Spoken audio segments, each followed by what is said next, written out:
I've always been a lot. That's what they said. Anyway, teachers said I talked too much. My cousin said I felt too deeply. My ex-boyfriend said I laughed too loudly and wore too bright lipstick. Every part of me was labeled something too bold, too passionate, too emotional, too intense. I used to think it was my fault. My name is Harper Lane. I'm 24. I live in a city where everyone's trying to fit in, and all I ever did was stand out. Not in a glamorous TikTok star way. No, more like the girl who tries too hard. The girl who always has something to say. The girl who doesn't know how to shut up when things get awkward. I used to apologize for it, constantly. At work, I'd lower my voice in meetings. At family dinners, I'd laugh less. When I was dating my ex, Jason, I wore beige sweaters and stopped wearing red lipstick altogether because it made him uncomfortable. He said it was a lot, and I wanted to be less for him, for everyone. But it wasn't just him. It was everyone. I remember this one time, during a group presentation at work, I took the lead because everyone else was fumbling. I thought I saved us. But afterward, my manager pulled me aside and said, "You're very energetic, Harper. Just make sure you don't dominate the room." Dominate the room. He said it like it was a bad thing. And the thing is, I did dominate the room. I had ideas. I spoke clearly. I believed in what I was saying. But instead of feeling proud, I felt ashamed. Again, that night, I went home and sat on my floor, back against my couch, just staring at the wall. My apartment was quiet. Still, too quiet. And for a second, I wondered, what if I really am too much? What if they're right? I curled up, clutching a blanket around me like armor, and cried. Not dramatic, sobbing tears, just quiet, painful ones. The kind that make you feel like you're unraveling from the inside. And then out of nowhere, I remembered something. My grandma used to tell me, "Harper, the world will try to silence the brightest voices because they're afraid of the echoes." I was just a kid then, but suddenly, it echoed in me. That night, I didn't find clarity. I found something worse, emptiness. But it was a start. A week later, Jason and I had dinner. We weren't doing great. I was tired of constantly being edited. He looked at me across the table, steak, wine, candlelight, and said, "You know, if you were just a little more chill, people would take you more seriously." I blinked. That was the moment. I put down my fork, looked him dead in the eyes, and for the first time, I didn't smile, didn't soften. I said, "Maybe I don't want to be taken seriously by people who don't take me as I am." He laughed. "See? This is what I mean. You're being dramatic again." So I stood up. And I left. Just like that. I walked home in heels that hurt, mascara smudged, heart racing, but lighter than I'd felt in years. That night, I didn't cry. Sat at my tiny desk and opened my laptop. I created an Instagram account. Add Too Much by Harper. No profile picture. No followers. No plan. Just the caption. For the girls who've ever been told they're too loud, too emotional, too bold, this is for you. I didn't tell anyone. Not yet. I wasn't brave enough. But I posted a photo of me in bright red lipstick. No filter, middle of a laugh. The caption, "I don't tone it down anymore." That post. 10 likes, 1 comment. From some random girl. "All me, I needed this." Same. "Thank you." And that's how it started. The next few days I kept posting honest captions, silly photos, small rants, then stories, then short videos.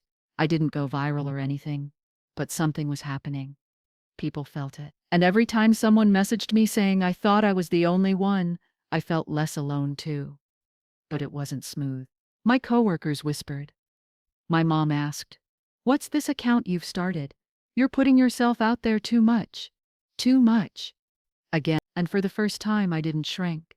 I said, "Maybe that's exactly what I'm supposed to be." Mom didn't like it, but I didn't care.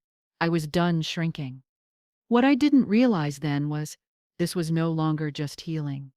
It was becoming something Something louder, bigger, braver, and they weren't ready. But I was just getting started.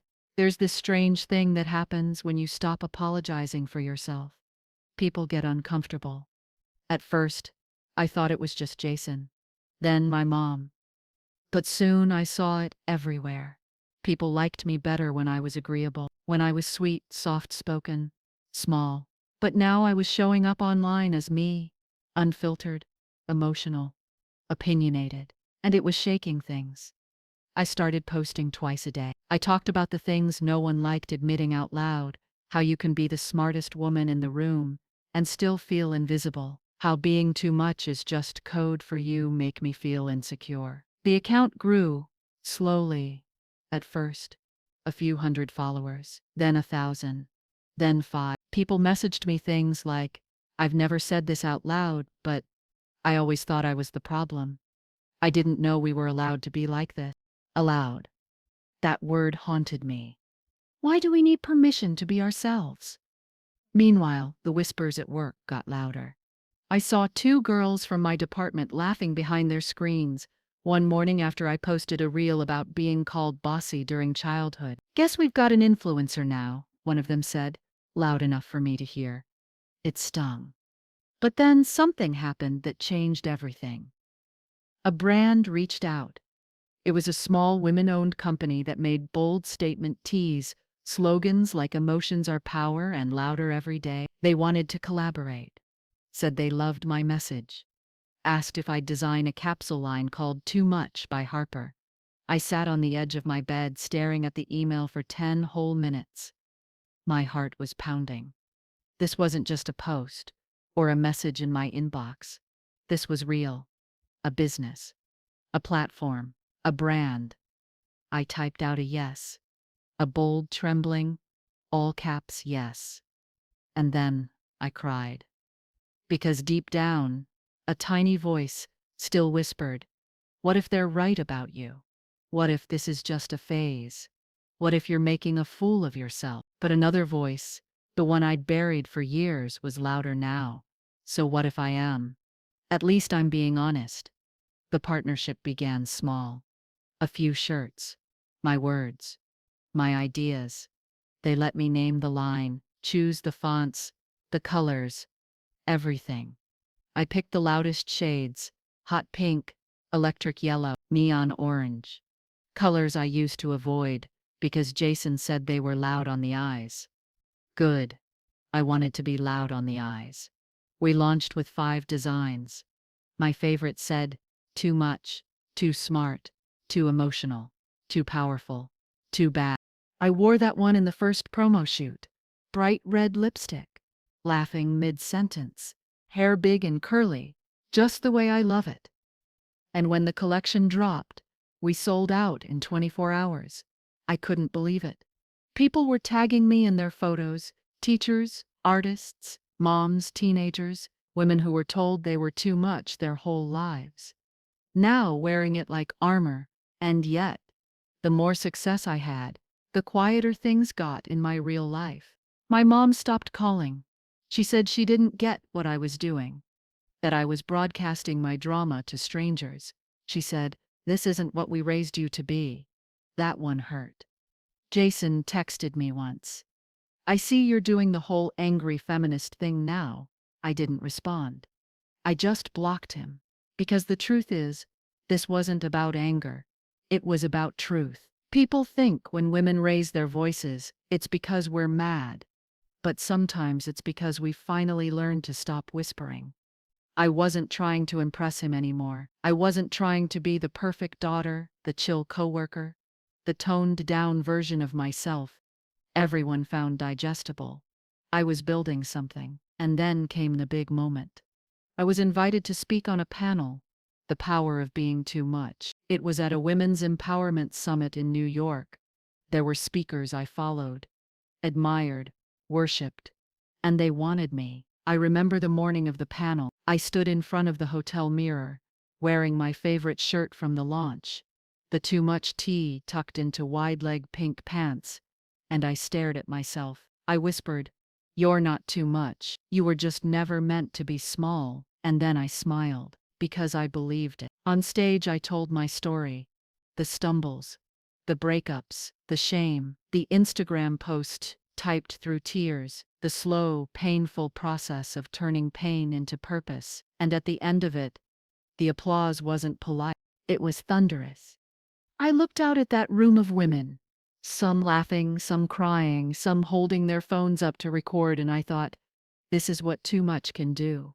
This wasn't just healing anymore, this was a movement. You'd think that once you start getting applause, everything clicks into place. That confidence blooms overnight. That the people who doubted you come running with apologies.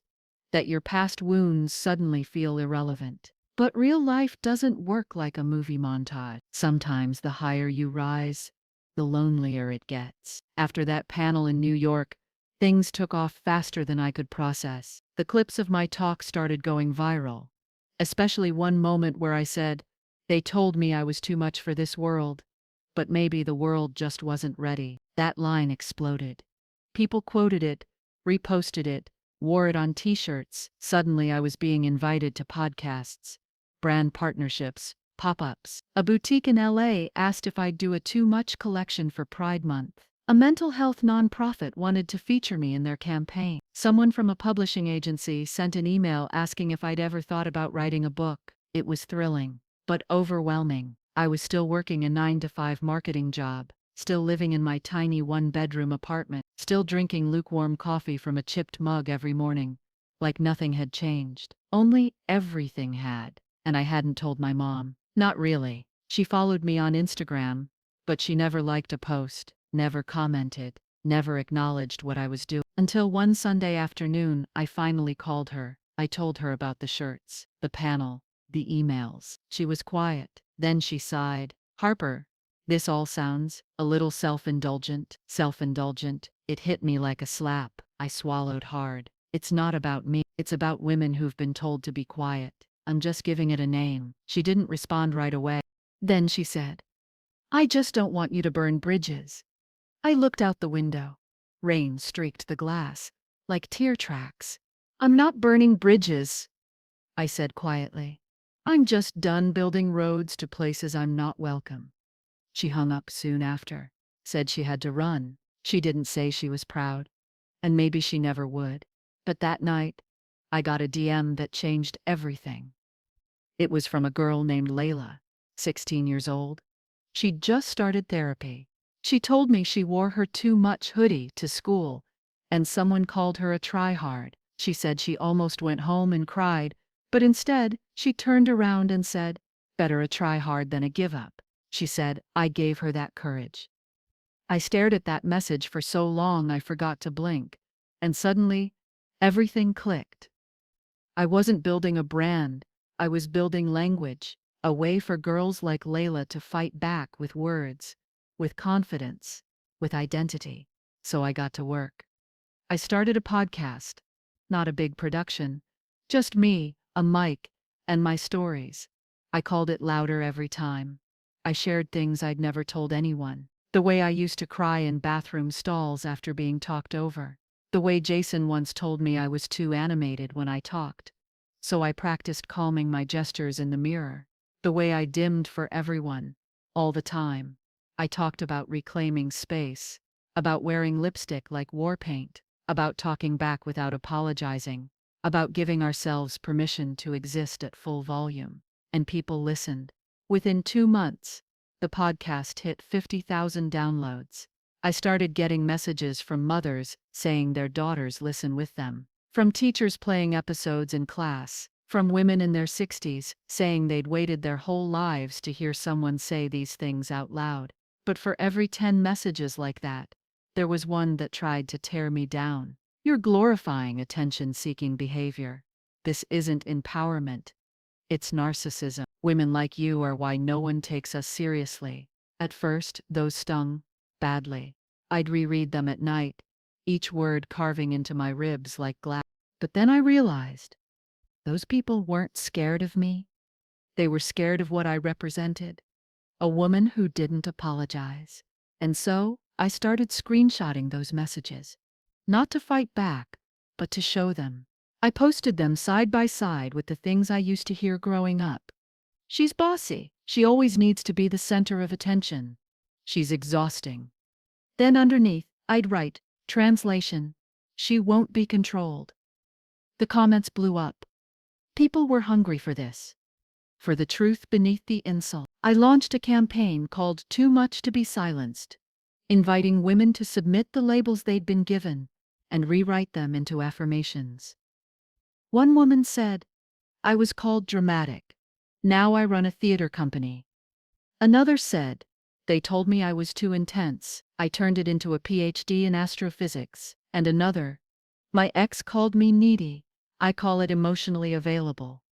I cried reading those. I printed them out, hung them all over my wall like wallpaper made of reclamation. This wasn't just healing anymore.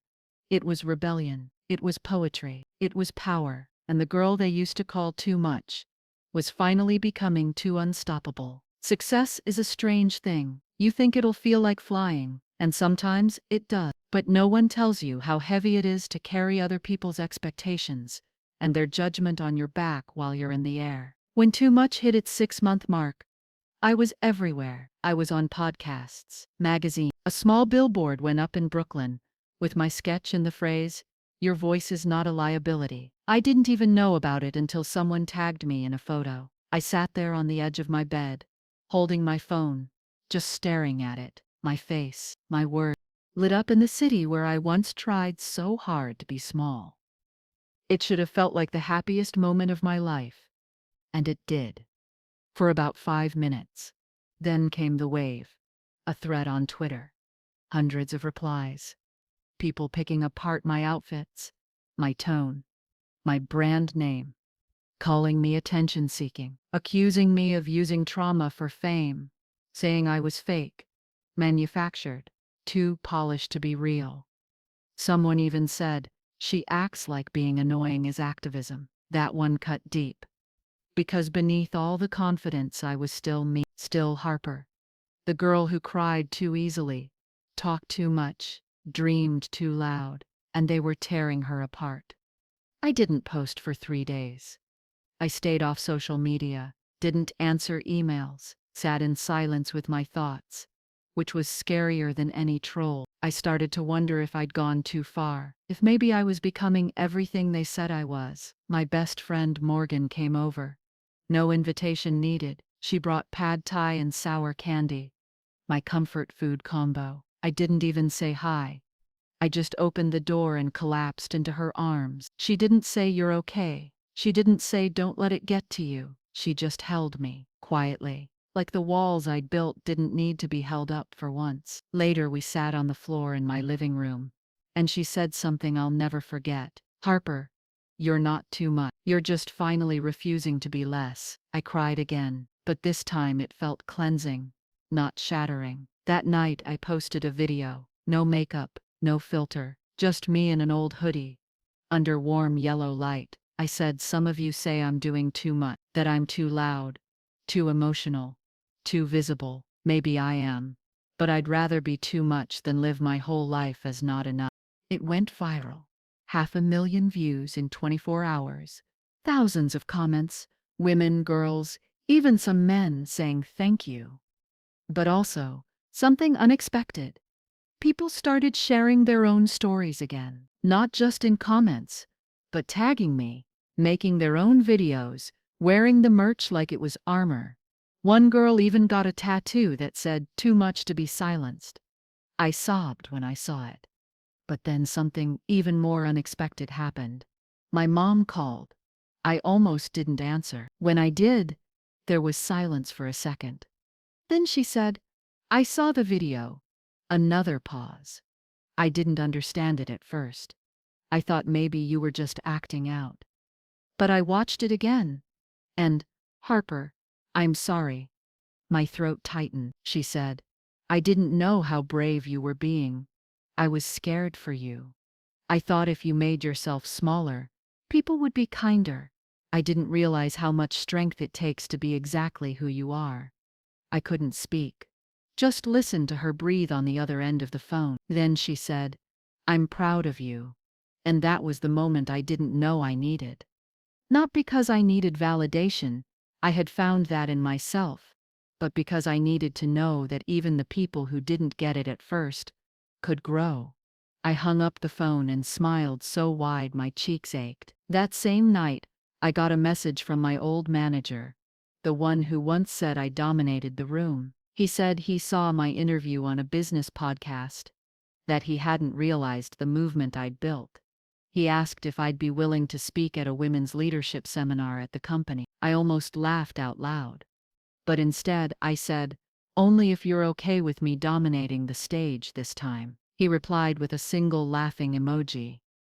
And just like that, something inside me settled. I had reclaimed my power, not because I proved them wrong, but because I proved myself right. The girl who once curled up on her couch in silence was now commanding rooms, leading campaigns, and wearing lipstick like armor again. Too much? Maybe.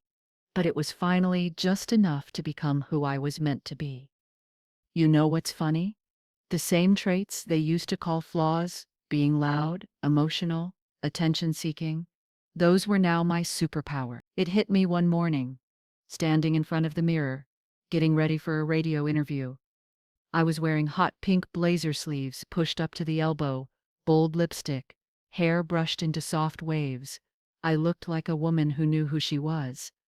But inside, I still had butterflies. Not because I was nervous to speak, but because every time I stood in front of a mic now, I knew I wasn't just speaking for me. I was speaking for every girl who'd ever been told she was too much for a room that just wasn't big enough. After that interview aired, my inbox flooded. Teachers asking if I had classroom toolkits. Therapists asking if they could share my podcast with their clients. A journalist wanting to write a feature on the too much movement and its effect on online mental health. But there was one message that stood out. It was from a small, independently run mental health foundation that hosted community events across the country. They wanted to collaborate on something bigger, something real, something in person. The idea? A weekend event, panels, storytelling circles, workshops, merch pop-up, all themed around emotional expression, empowerment, and healing. They said, "We want this to be your vision, Harper," and without even thinking, I said yes. I didn't have a full plan, I just had a gut feeling, and I'd learned by now that my gut was loud for a reason. We called it the Loud Retreat, and no, it wasn't quiet or serene. It was meant to be bold, unfiltered, unapologetic. A place where women could take up space, cry without shame, laugh too hard, tell their stories without softening the edges. Planning it was chaos. I was still juggling my podcast, my brand collabs, and the growing team that now helped with too much. But I threw myself into it. Late nights designing posters, picking out venues, curating panelists who knew how to feel out loud. And in the middle of all that, something surreal happened. Jason, my ex, messaged me. After years of silence, I almost didn't open it. But curiosity got the better of me. It said, "Hey Harper, just saw one of your videos going around. Didn't realize how far you'd taken this thing. Hope you're doing well." I stared at the message for a long time, not out of pain, but amusement. The same man who once told me I was too much to be loved was now watching me be too much for thousands. I didn't respond, not out of bitterness. I just didn't need to. That chapter had closed long ago, because this wasn't about proving him or anyone else wrong anymore. This was about proving to myself that the parts of me I used to hide could be the parts that healed others. The week before the retreat, I recorded a special episode of my podcast. I sat at my mic, took a deep breath, and spoke from the deepest place in me. I used to think being too much was my curse. Now I see it's my calling. If you've ever been told to quiet down, sit still, stop feeling so much, this is your invitation to do the opposite. And I ended with "Come loud, come as you are, come ready to take up space." That episode was our most listened to ever. People were ready, and so was I. But nothing could have prepared me for what I saw that first day of the retreat. Over 200 women showed up, different ages, backgrounds, hairstyles, accents. Some wore our merch, Others came with handwritten journals or nervous smiles. Some had flown across the country. One woman said she drove 12 hours alone because she didn't want to miss the chance to be seen. I stood at the entrance and watched them arrive, and something inside me swelled, too big for words. This wasn't a brand anymore. It was a movement. I took the stage that night wearing the very first Too Much Tea I ever printed. The one with the bold pink letters. The one I cried in. The one that started it all. I looked out at the crowd, took the mic, and said, "My name is Harper Lane. I'm 25 years old. I've been called dramatic, exhausting, too sensitive, too loud, and too emotional. And I turned every single one of those into a reason to build this. Welcome to your loudest self." The applause? It wasn't just noise. It was thunder. It was validation. It was home. For once, no one tried to outshine or outquiet each other. We just were, and it was everything I never knew I needed. I don't know how to describe what it felt like, standing in that room, looking around and seeing the living proof of what too much can become. The Loud Retreat wasn't just an event, it was a heartbeat. Each workshop pulsed with something I'd never seen before. Women laughing, crying, shouting truths that had been locked in their throats for years. One session was called What They Called Me. Everyone wrote down the worst label they'd ever been given.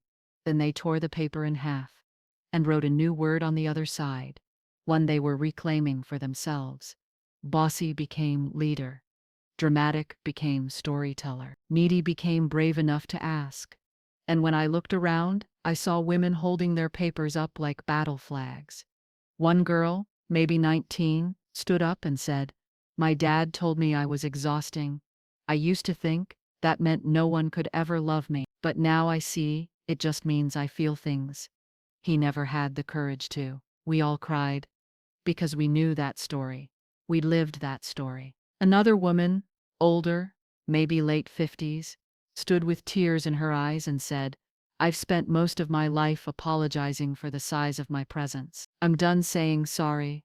And that hit me like lightning. Because even now, with the merch and the podcast and the platform, I still had those moments. Tiny instinctive apologies, shrinking in crowded spaces, laughing quieter than I wanted to. But that day, I watched a woman decades older than me choose herself, and it unlocked something. I realized this wasn't just for young women reclaiming their voices. This was for the generations who never had the chance. That night, I hosted a candlelight reflection circle. We all sat on blankets in the courtyard.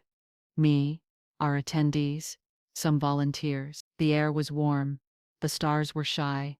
Everyone held a small candle, flickering against their palms, like quiet hope. I asked just one question. What would you say to the girl you used to be? One by one, people shared. I'd tell her she was never too much, just too honest for small hearts. I'd tell her she didn't have to shrink to be safe. I'd tell her to laugh louder. And when it came to me, I took a breath and said, I'd tell her that every time they called her too much, what they really meant was, "You scare me because I can't control you." I'd tell her, "Keep scaring them." Silence. Then tears. Then clap. The next morning, I woke up to a message that knocked the breath out of me. It was from my high school English teacher, Mrs. Carter. She wrote, "I saw what you're doing now, Harper. I always knew there was something bright and unruly about you. You sat in the front row, asked too many questions, turned in essays with more emotion than structure. And I'm glad. I'm so glad you never stopped. Keep writing the world louder." I sat in bed, wrapped in the hotel blanket, phone shaking in my hand, because I remembered how even back then, I felt too visible. I remembered crying in that same teacher's class, after being mocked for speaking too passionately about a poem. And now she was thanking me for that very fire. Isn't it strange? Sometimes the people who hurt us change, sometimes they don't. But either way, we get to heal anyway. After the retreat, I stayed an extra day. I walked the empty venue alone, hallways still echoing with stories, the scent of incense from the last workshop still in the air. I stood on the stage, barefoot, looked out at the rows of chairs now scattered and empty. I closed my eyes and whispered, "You did it. You turned everything they used against you into something sacred." And I meant it. Because this movement wasn't about revenge. It wasn't about dragging anyone down. It was about lifting louder, higher, together. I went back to my hotel, opened my laptop, and started drafting something new. A mentorship program for girls who'd been told they were too much in classrooms, friend groups, even their home. A way for them to channel their voices into art, leadership, advocacy, anything loud and bright. And I knew the name instantly. Louder Legacy. Because this wasn't just about me anymore. It was about every girl coming after me. Everyone who needed to know that taking up space isn't a crime. It's a calling. It's funny how life circles back. 2 years ago, I was crying into my pillow because someone I loved said I was too much. Now, I'm standing under stage lights in front of 500 people, saying those words like a badge of honor. I'm at the first Louder Legacy Summit. Our mentorship program launched 6 months ago. 50 girls from 20 states, all between the ages of 15 and 25, each one nominated for refusing to shrink, even when it would have been easier. And now, they're here, dressed in their power colors, holding the mics, telling their stories like it's the only way to breathe. I watch one of them, Samira, age 17, stand at the podium and say, "I used to be told I had main character energy, like it was a bad thing. So I wrote my own script." The crowd erupts, and I just stand backstage, hand over my heart, tears stinging the corners of my eyes. This is what it was always about. Not the merch, not the clicks, not the panels, or features, or podcast downloads. This, the ripple effect. The legacy of voice. Later, after the applause dies down, I take the stage myself. I'm wearing a sleek red pantsuit, the same shade of red they once said was too bold for someone like me. My hair's wild and curly, my earrings big and gold, and my smile, it takes up my whole face. I grab the mic, feel it buzz in my hand, and speak. When I was growing up, I was told I felt too deeply, laughed too hard, took up too much space. For a long time, I thought that meant I was flawed, but now I understand what they really meant was, "You're powerful, and I don't know how to handle that." The room is silent. Not because they aren't with me, but because they are. I look out and see girls wiping tears, nodding, reaching for each other's hands. So if you've ever been called extra, dramatic, loud, difficult, emotional, attention-seeking, welcome. You are my people, and you are not too much. You are exactly enough to shake the world. Applause doesn't feel big enough for what we all feel, but it rises anyway, like thunder in our bones. After the summit, a woman maybe in her early 30s approaches me, holding a little girl's hand. The girl hides behind her leg, peeking out with wide eyes. "This is my daughter," the woman says. "She's 6. Her teacher told me she talks too much in class. I told her that just means she has a lot to say." I kneel down to her level, smile. "What's your name?" I ask. She whispers, "Riley." "Well, Riley," I say, "you keep talking, loud and clear, okay? We need your voice out here." She nods, and for the first time, she smiles. Later that night, I'm back home. The event's over. The lights are off. The praise is quiet. And yet, I feel louder than ever. I sit on the couch with my laptop open and start writing my book proposal.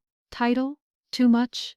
The Art of Taking Up Space. I include chapters on identity, emotional expression, healing, generational patterns, and building unapologetic confidence. I include stories from other women too, because this was never just mine. And then I do something I didn't expect. I write a dedication. For every girl who was told she was too much, this is proof that you were never the problem. You were always the revolution. As I close the lid, I think back to the first time I ever Googled how to be less dramatic. I want to go back to that version of me and hug her. Tell her she doesn't have to water herself down to be palatable. Because being palatable to people who fear your power is a prison. And I broke out of it. Now I run my own empire. A brand, a podcast, a mentorship legacy, all built on the foundation of everything they tried to make me hate about myself. I'm not too much. I'm just right for the life I was born to lead.